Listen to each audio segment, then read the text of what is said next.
I'm excited about today's podcast episode because I'm going to start by talking about my very first side hustle, which actually wasn't reselling, but it's when I first started teaching and I started giving piano and voice lessons. And I'm so excited to dive into that a little bit. This is Rich Teachers with Becky Park. I graduated college in 2008 and I got a teaching job right away at a middle school teaching choir. I didn't really plan on giving any voice or piano lessons or doing anything like that. I think it just kind of fell into my lap. And I believe that's what happens when you start teaching something. People look at you as an authority on the topic that it is that you teach. If you teach high school science or middle school math, a lot of parents sometimes, if their children are struggling, might turn to you and ask if you are able to give private tutoring sessions. Even when I think about my son, he is 7 years old. He does team gymnastics, and his coaches will do private lessons for tumbling skills and things like that. And obviously, I'm going to turn to his gymnastics coaches if he needs extra help with his tumbling, because they are the people that I already know who teach that sort of thing. They, in my mind, are an authority on tumbling and gymnastics. I already trust them. My kid is already with them multiple hours throughout the week. It's not like my son has to build trust and rapport with another adult. So, of course, if he needs extra help, I'm going to turn to his gymnastics coaches. And in the same way, when I started teaching middle school choir, even though I was so young, when you graduate from college, you're like 21, 22 years old. Even though I was so young, people looked at me as an authority. The parents of my students, the people in the community, they looked at me as an authority when it came to piano and to singing because they saw me playing the piano at concerts. I didn't have an accompanist back then, so I was accompanying the students myself at the piano, conducting with my head, waving my head around to give cutoffs and bring students in. And obviously, I was teaching their kids to sing on a daily basis. That's what we did in choir classes. We sang every day. I'm trying to remember the first time I was paid to give lessons. And I don't know if I can remember the first time, but I remember at one point I was giving lessons to a good number of people. And what I want to talk a little bit about was how back then, when honestly social media wasn't really a thing at the time, Facebook was around. I don't think that there was like Instagram, TikTok, but I want to talk a little bit about how even back then, I was able to get the word out and get the number of students that I had. I want to talk a little bit about the money that I made and how, kind of looking at all of that today, how I would scale that if I were to do all of that again, how I would do things differently, what I would keep the same. So let's start with, how did I get the word out about the fact that I was giving lessons? And the truth is, I didn't. When I was first approached about giving someone lessons, I'm pretty sure I offered my services for free because I felt wrong taking money. I think the first few times people asked me for piano and voice lessons, I was like, are you sure? Like, there are a lot of other people I could refer you to that I think would do a much better job. I don't know that you want me teaching you or teaching your child how to play piano or how to sing. And the answer was always, no, we want you. Like, we want you to do it. We've seen you work with our child, or I've seen you at concerts and I've seen you play piano. Like, I would like for you to teach me. And that was wild to me. I was shocked first and foremost that people would even ask me. So how did I get started? How did I get the word out? Not by advertising. I didn't tell a soul that that's something that I was doing. It was something that honestly kind of fell into my lap. And so I do think for the first few students, I gave lessons for free. And I'm glad that I did, because I didn't know how to give private lessons. I didn't know how to structure, the amount of time that I had with each student. I didn't know even things like how much to charge, how to collect payment. Should I do it on a weekly basis? Should I do it on a monthly basis? But I kind of honed my skills as a private teacher by giving a few people free lessons for however long. And from there, I think more and more people found out about me, honestly, through word of mouth. It was, I would be teaching one kid and they would tell their friend that I was giving them lessons, and that friend would ask for lessons.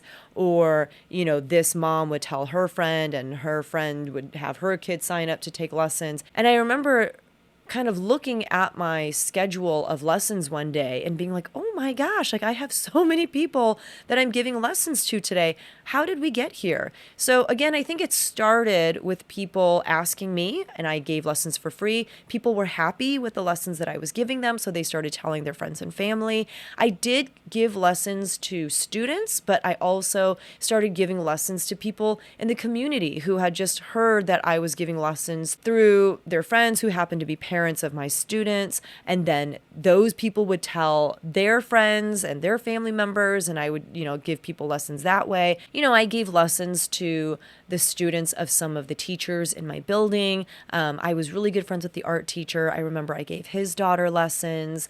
One of the central office people asked me to give her daughter lessons. So it spread by word of mouth, and it spread really fast. And again, I think it's because I started by giving a few people lessons for free. Not only were they happy with the lessons that I was giving, but it was almost their way of paying me back. And I do think every single one of those people that I gave lessons for free ended up paying me because they just felt like that was the right thing to do after some time.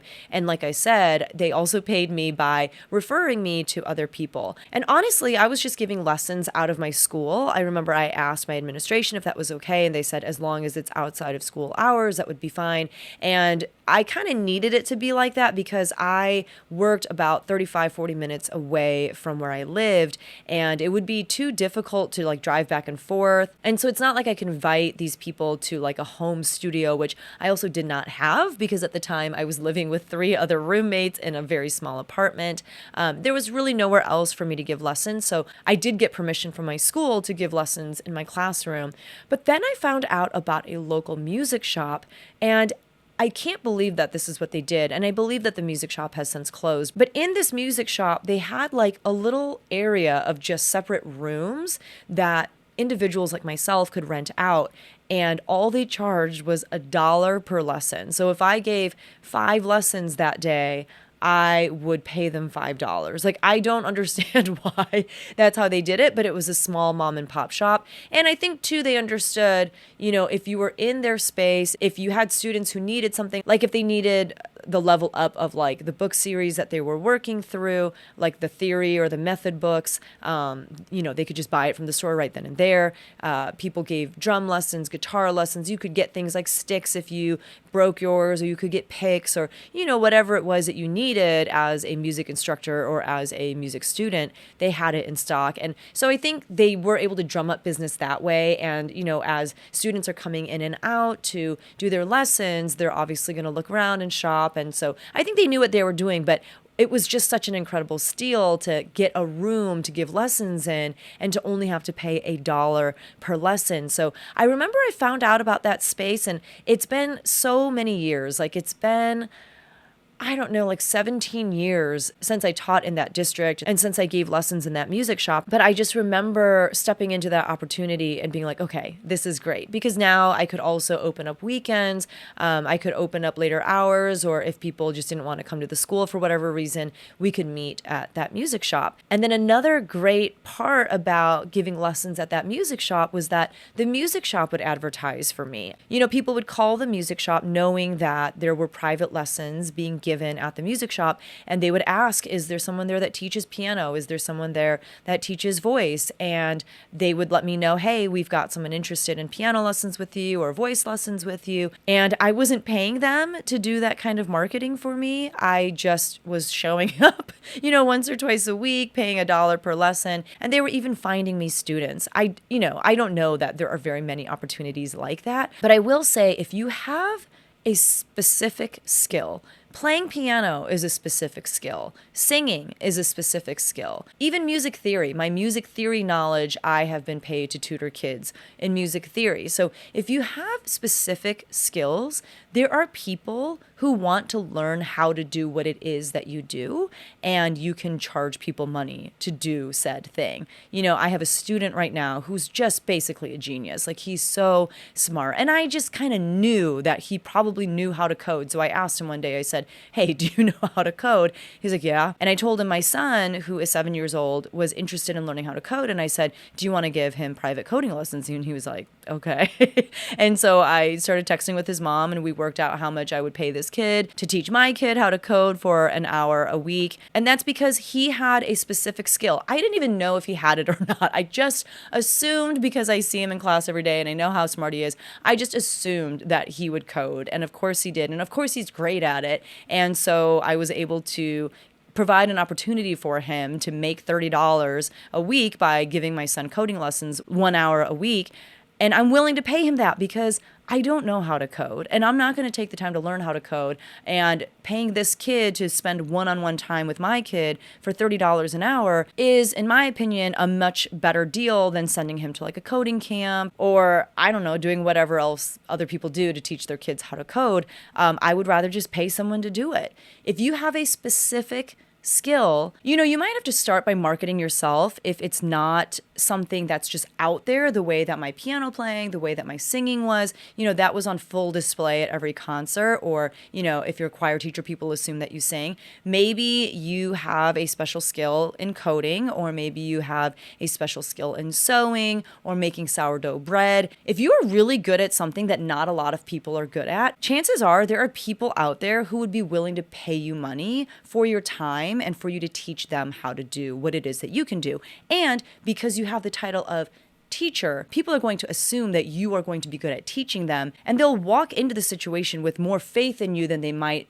any other person, because of the fact that you're also a teacher. And that's what I was finding a lot. I was finding that people were willing to pay me in order to teach them or their kids how to play piano and how to sing. I taught students for either 30-minute increments or hour-long increments. And, as I built up my studio, if you will, I got smarter and smarter with how I was doing things. For example, instead of like asking people, when are you free? Like, when do you want to do lessons? I realized maybe like a year or two into it that if I had this many students, I really wanted to schedule them just like for 1 or 2 days out of the week so that I wasn't staying in that town until 5 or 6 every day. I learned that I would much rather stay in that town until maybe like 9 p.m. giving lessons after school on like a Thursday rather than staying in town until like 5 o'clock Monday, Tuesday, Wednesday, Thursday, Friday. You know what I mean? So I learned early on to kind of put my priorities in my schedule first and kind of block out the times that I was willing to give lessons versus letting other people dictate when they would do lessons with me, because I was the teacher. I could say I have availability at such and such times on such and such dates. And I learned that that worked a lot better for me. When it came to pricing, I remember at the beginning just pricing everything so low because, again, I just felt like it wasn't right for me to ask for so much money when I just didn't feel like I deserved to be paid that much. And that stemmed from a lot of different insecurities. One being I was so young, when I started doing all this, I was like 22, 23. Another insecurity was the fact that while I can play piano, I am no concert pianist. Like, I'm decent. I can play well enough to accompany my choirs. And, if I were to really practice hard, I could do okay. I'm not amazing. And, there are people who go to school as piano performance majors. I definitely was not one of those people. Same with voice. While I love to sing and I have been told by people that I'm pretty good at it, I just didn't know if I knew enough about the physiology of the voice and how to articulate that to kids. And I just felt like I didn't know enough about singing itself to teach other people how to sing. So there was so much insecurity, and I priced based off of my insecurity. I think when I first started giving lessons, I charged like $10 or $15 per half hour for piano. I think I charged like $25 or $30 per hour, and I felt like I was robbing people. That's definitely one of the things that I would change if I were to do it all over again today. I would, before committing to giving lessons to someone, I would do some market research. I would look at other people in town who are offering the same services as me. So, if it were piano and voice lessons, I would look up as many voice and piano teachers in the area as I could. I would look up their rates. I would look up if they give half-hour lessons, if they give hour-long lessons. I would just try to research as much as I could of what was available. And then depending on my need, like if I was really strapped for cash, maybe I would price a little bit lower. And especially when I was just starting out and when I was so young, I would definitely probably just price lower just because I'm lacking the experience that some of these more established teachers have. And I would figure out how to price my lessons based off of seeing what other people in my area are doing versus being like, $10, like just throwing out a random super, super low number that I don't know really made it worth my time to, drive to the music shop from my school and stay in that town super late and come home super late on those nights. But I did learn a lot. And as a first and second and third year teacher who's barely making any money from my salary, I felt rich. I mean, I felt like I was making so much money by giving these lessons. Now, the sad reality is if I'm being honest, did not love giving private piano and voice lessons.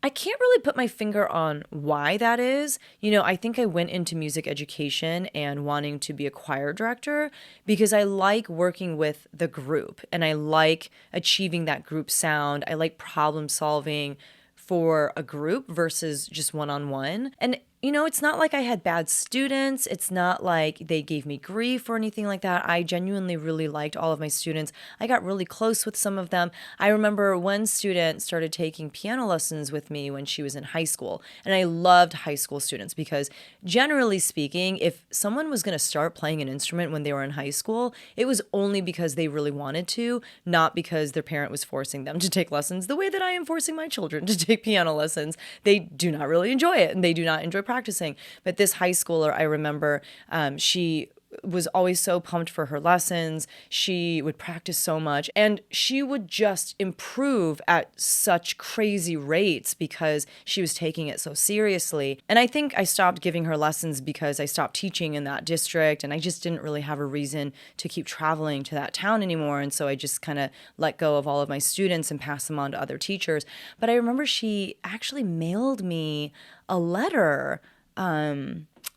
This was a few years ago, and she mailed me a letter to tell me that she was getting married and that she had been challenged by maybe like a college professor or something to let a teacher in her life know about the impact that that teacher had had on her. And I'm sure most of the students who did that project, I'm sure that they wrote letters to, high school teachers or middle school teachers or maybe even elementary school teachers, but she wrote a letter to me and I had no idea how much she valued our weekly lessons, how much she got out of them and how much she valued me as a teacher and as just someone in her life. And it's crazy that as a tutor or someone who gives private lessons, that you can have that kind of impact on someone. So I had some amazing students. I just think that I didn't particularly thrive in that setting. And it's something that I still do to this day. I just don't really accept payment for it. It's more so my students in my high school choir, they'll want to work on something and I just have them come in during lunch. I just have them come in after school.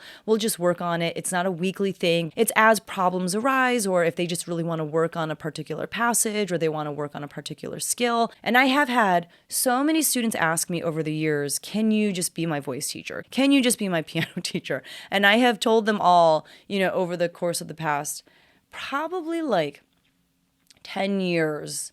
Yeah, over the course of 10 years, I have told them, no, I just don't like it. I don't like giving private lessons. I am willing to help you as much as I can in a school setting, during lunches, after school. I don't want to take your money for it and have that responsibility. And furthermore, I always felt as a choir teacher, I was giving them so much instruction on a daily basis. And I really thought that it would be more valuable for them to go to a different voice teacher so they could get another person's opinion on their voice. And, by having kind of a lot of people speak into their voice, I thought that they would turn out to be better singers that way. And so it's something that I still do. I still, work with students one-on-one. I have a songwriting class and I'll teach kids how to play piano. Just like the basics of piano playing, I'll teach them how to, create chords and, do all that kind of stuff. But again, I'm not going to take their money from them because then it turns it into this like formal, real thing.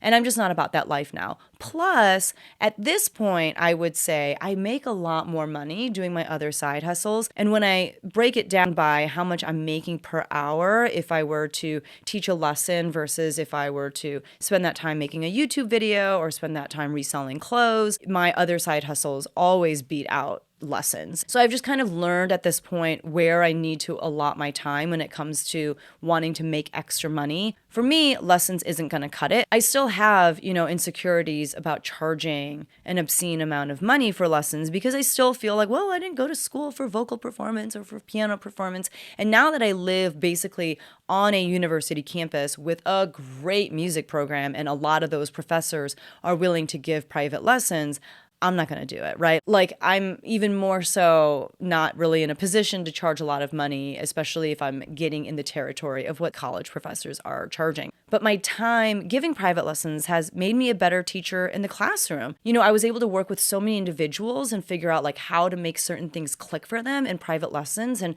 I'm able to bring a lot of those experiences to the table when it comes to teaching in the choir classroom. So I definitely am so thankful for those years that I had. And I'm so thankful for the supplemental income that I made, especially, like I said, in my first few years of teaching, because Lord knows that beginning teachers in their first 5 years of teaching, you just need more money. They're not paying you enough with your beginning salary to really get by. So I really relied heavily on the money that I earned from giving private lessons, and I'm so thankful for everything that they've done for me. So when I think about what that could look like for you, we talked about some examples of if you make great sourdough bread, or if you're great at math, or if you got a perfect score on your SAT, or if whatever, like fill in the blank, whatever is your special skill, there's someone out there who wants to learn how to do what it is that you know how to do, and they're willing to pay good money in order to do that. So the question you might be asking is, how do I put myself out there? And this is where I think it's so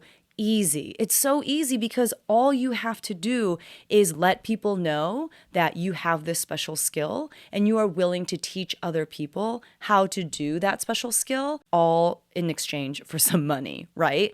I mean, this is how easy it is, okay? So like I said, I asked my student on a whim, my genius student, do you know how to code? He said yes. I started sending my son to his house once a week, and this kid gives my son coding lessons. My son loves it. He went to gymnastics, and he was talking about the fact that he takes coding lessons from one of my students with one of his coaches. His coach messaged me and said, hey, I heard that your son takes coding lessons. Who does he take from? Because my son would really like to take coding lessons. I have been looking everywhere for someone who will teach privately how to code. Can I get your coding teacher's number? And I said, well, the kid in question is a junior in high school. Let me ask his mom if it's okay for me to share his information with you, because I don't know how she would feel about that. I mean, my student got another student because my son ran his mouth at gymnastics and a coach overheard. You just have to get the word out there. And the reason why you just have to put it out there for everyone to see is because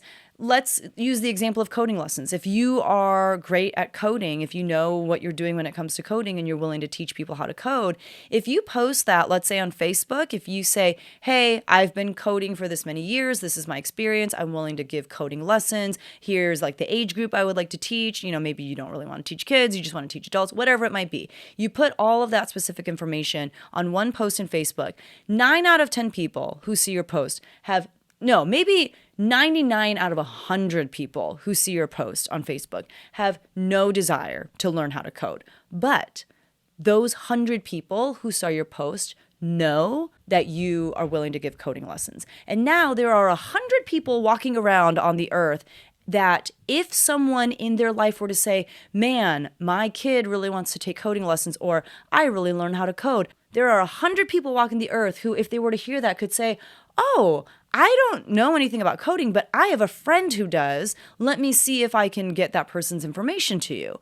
All you got to do is put the word out there, and honestly, other people will take care of the rest. If you're in the position to do it, I do think it's good practice with your first maybe 1 or 2 students to offer them lessons for free for a certain amount of time, or at a heavily discounted rate, just so you can learn how to teach your special skill in a small setting, I think that there's value in that. And if you do a good job, then those first initial clients or students have an even stronger desire to tell other people about you because they've been able to learn a lot from you and you weren't really charging them for it or charging them very much. So it's not even like they feel like they owe you, but they're just going to want to, offer you some goodwill because you did the same for them.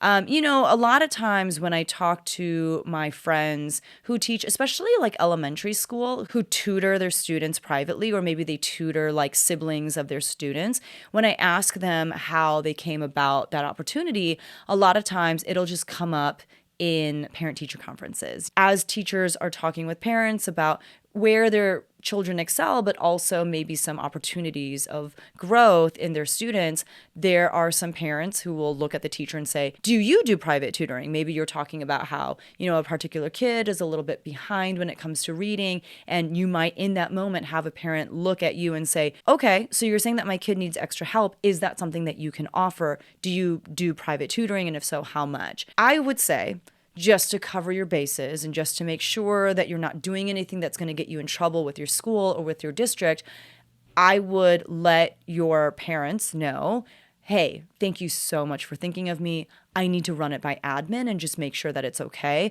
because every district is going to be different. Every school is going to be different. And you don't want to give schools or districts a reason to be upset with you. So personally, that's what I would do. Before I started giving lessons out of my classroom at my school, at my first teaching job, I made sure to ask my administration if that was okay to do. And they came back with, of course, just make sure that it's outside of school hours. And so you just want to make sure that you're covering yourself. You might have school districts that say it's fine. You just can't do it at school. So maybe you meet them at the library or you meet them at a coffee shop or something like that. You just want to make sure that you protect yourself by being transparent. You just want to make sure that you're very careful in these instances. So I would start, like I said, just by getting the word out, just locally. Even my student teacher right now, they're student teaching with me in order to become a music educator. They either want to do like general music in elementary schools or direct choirs, either at the middle school or high school level. But their first major was actually, I think it was chemical engineering, like one of the engineerings. And so they're really good at math. They're really good at science. So they make really good money, even just as a college student, tutoring fellow students in classes like calculus and classes like biology. I don't remember, like all of the sciences, all of the maths. I could have used someone like them because those were classes that I sucked at in college and still suck at today. I just sucked at those things all of my life, but they make really good money doing those things. And I asked, how do you tell people that you're a tutor? And it's almost always through word of mouth. I think maybe they post one thing on like a school website somewhere, and they actually get so many people reaching out and asking for tutoring. I shared my marketing, if you even want to call it that, when it came to my private piano and voice lessons. And it got to the point where I was overwhelmed with the number of students that I had. I don't remember if I ever turned any away, but I do remember being like, okay, I have too many. And that was, again, without paying any money for ads. I didn't put anything online or in the newspaper or anything like that. I don't even think that I ever stated on Facebook that I give lessons. For me, it really was all through word of mouth. And then the advertising that music shop did on my behalf. I actually do think I told the music shop a couple times, they said, hey, we had a couple people inquire about piano and voice lessons. And I actually told the music shop, I think, you're going to have to tell them, no, I just don't have space. So I do think I actually turned people away. And it was with that first initial couple students that I had, them telling people that I gave lessons, and just the fact that I am a choir teacher, people would see me in that position and assume that I could teach their kids or that I could teach them how to play piano or how to sing. So just get the word out, post something on Facebook. If there are like local mommy groups or neighborhood groups on Facebook, like I know there's a local Facebook group for the town that my school is in that's very active. People are posting in there all the time about issues in their neighborhood or about fundraisers that this school is doing and that school is doing or just whatever. I would post in there about the fact that you're giving lessons. I would post in those kinds of groups that you tutor or that you give lessons or, whatever skill it is that you have. I even remember when I moved into my house 2 houses ago. So not the house that we live in now, but the house right before this. When we moved in the attic, we found a sign that the previous owner used to put in their lawn that said piano lessons and that person's phone number. And I bet they got so much business that way from people in that neighborhood who were like, yes, our kid wants piano lessons, or I want to take piano lessons. And I could walk to my lesson. Like, I bet the previous owner of that house was able to drum up so much business with a simple sign in their yard, because that would make sense for that type of lesson. There are also some skills that you could teach over the internet, over Zoom or Skype or Google Meets or Hangout or whatever it's called. I've actually even heard of people giving piano and voice lessons virtually, which I don't necessarily agree with, because I think you should do especially voice lessons in person. That's a whole nother issue. But in this day and age, you actually have access to so many more people now that we have the internet. And if that's something that you want to do and you really want to scale this into something really big, you could definitely take out ads on Facebook or Instagram. You could build up a social media presence. There are a lot of ways to attract more people. But again, I found that especially as a side hustle, I got overwhelmed with students with very little marketing just from those who were local to me. So if you've got that special skill that you think you could make some money teaching other people how to do, I would say just start by telling the people in your local community. Let them know that this is a skill that you have and that you're willing to teach other people how to do it for pay, that you want their money too. The last reflection that I have as I look back, 15, 17 years ago at when I was giving private lessons, and when I think about what I would change if I were to do all of that today. I think a way that I could scale that is by doing group lessons. Maybe not so much with voice, but even with voice, you could maybe do group sessions where students are required to perform in front of one another and they get feedback from the other students and they can kind of work out their performance jitters. I'm like coming up with some really good ideas on the spot. But for sure with piano, I think you could do group lessons. You'd have to invest in some like nicer electric pianos and some headphones, but you could definitely do, group piano lessons. I've heard of teachers doing group tutoring sessions. And the reason why that's a smart way to scale is because now with the same amount of time, with 1 hour, let's say, you're able to receive money from 3, 5, 10 different people for that 1 hour versus only receiving payment from one person. So that's definitely a way to scale if the thing that you're teaching is something that you can teach to a larger group of people. Obviously, you can do that virtually as well if you are teaching classes online and it's, pay to attend the class type of thing. At that point, you can open it up to hundreds, thousands of people in that 1 hour span or however long your lesson is going to be. You just have to find an audience who's willing to pay you money to teach them that skill online. And then you have to figure out the logistics of how you would make that work online. So that's a whole nother thing. And then obviously you could create a course. Ali Abdal, he is really big on YouTube right now. He's kind of in that like productivity space, kind of self-help space. But he started on YouTube by teaching, I think it was like pre-med students in Britain. He created content on YouTube to help them learn how to pass this one test. Pat Flynn, who's one of the most prolific podcasters of our time, he's written books, he has successful YouTube channels. He started by teaching people how to pass this like architecture exam in order to become an architect. I think he actually packaged it up as a course or something at one point and made a ton of money that way. So you could obviously create a course about what it is that you're skilled at. There are a ton of online course websites that you can use. I've created an online course before. I went through Teachable. I will say that the course route can be difficult because in most instances, it is pretty expensive to store an entire course online. You're paying a monthly or an annual fee that is not cheap. And if you don't have enough students coming in, if your math isn't mathing, then you can actually lose money on that course. So I would say, in my opinion, unless you have a ton of experience in this very specialized skill that not a lot of other people have courses available for, I would say keep it in person, start local, start with one-on-one lessons, see if you enjoy it, but get better at giving private lessons. And then from there, figure out if this is something that you want to scale. So that was my very first ever side hustle. I started it in my first year of teaching right out of college. I earned some very much needed side income because at the time, I remember barely scraping by. I remember needing a new laptop and charging it to my credit card, knowing that I did not have money in my bank account to pay it off by the end of the month, and just knowing that I was going to have to pay interest on that thing.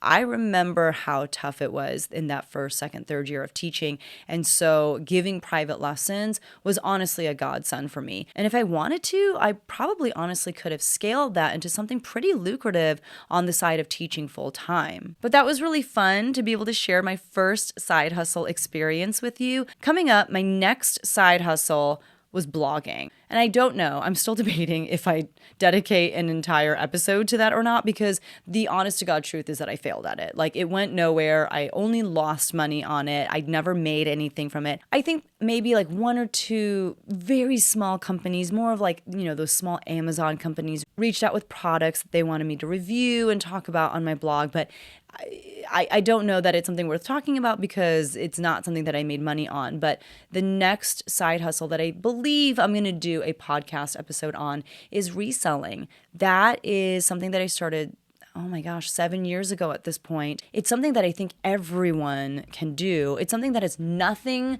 to do with teaching. So if you are like, I need to make more money, but I cannot spend more time with people. Like, once I come home from the classroom, I need to not talk to anyone else. Like, if that's how you feel, if teaching is so draining for you, you might find that reselling is a little bit more up your alley than something like tutoring or giving private lessons, because that obviously is spending more time with more people. And so that's what I'm going to be talking about, most likely, like I said, because I'm still debating on blogging, but that's what I'll be talking about in the next podcast episode. So make sure that you are following me wherever you're listening to this podcast, or if you're on YouTube, make sure that you subscribe so you can see when those new episodes come out. I upload every Tuesday, and I also invite you to join my mailing list. I do have plans to start a newsletter soon, so by signing up for my mailing list, you'll be one of the first people to receive my newsletter. And finally, if you enjoyed this episode, if you got anything out of it, if you learned anything, I would so appreciate it if you could leave me a rating, because that really helps my podcast as well.